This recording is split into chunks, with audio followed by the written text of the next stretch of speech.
Salut à tous, encore Kefa. Cette femme que vous voyez là, c'est une Africaine née dans un petit village de Virginie. Ses parents étaient des agriculteurs. Après avoir fait une école primaire difficile, où elle a connu un seul enseignant,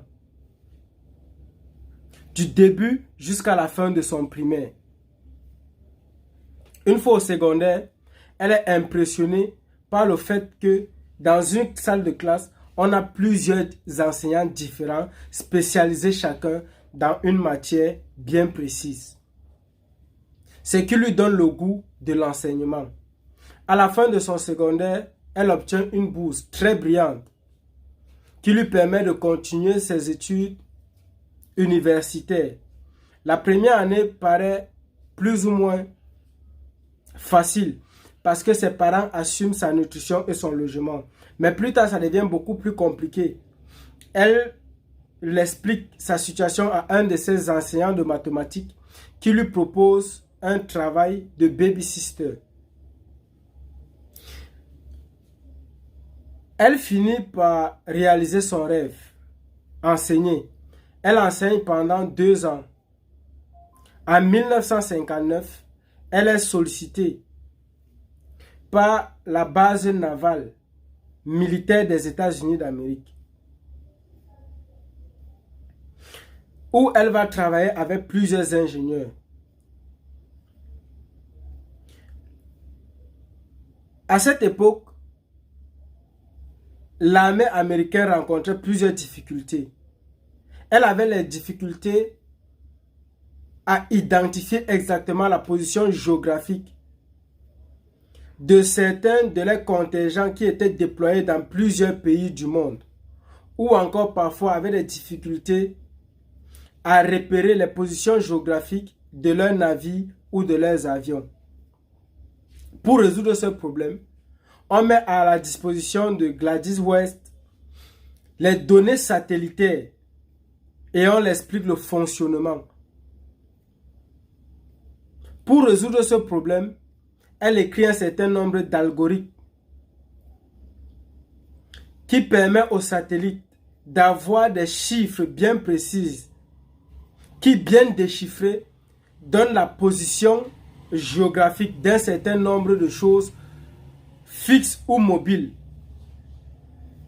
Mobile, lorsqu'on peut avoir la trajectoire bien précise et la vitesse de l'objet. Et ces informations sont retransmises grâce aux satellites jusqu'à la position des machines où l'information a été envoyée.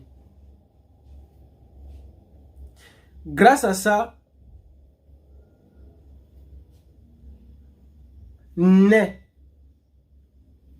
le GPS, qui est aujourd'hui indispensable dans tous les domaines de la vie aujourd'hui. Que ce soit dans l'armée, fabrication de véhicules, des téléphones, ou même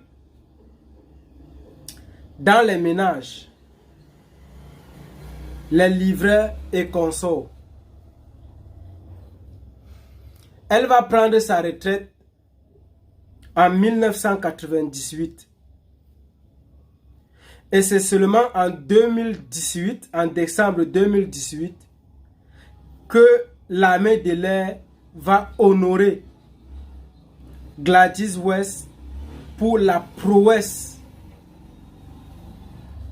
qu'elle a faite dans le monde de l'espace, ou du moins du quotidien de tout un chacun. C'est-à-dire 10 ans après qu'elle ait pris sa retraite. En conclusion, ce que j'essaie de faire comprendre ici, c'est que cette Africaine, venue de nulle part, est à l'origine de la création du GPS, qui est aujourd'hui un outil indispensable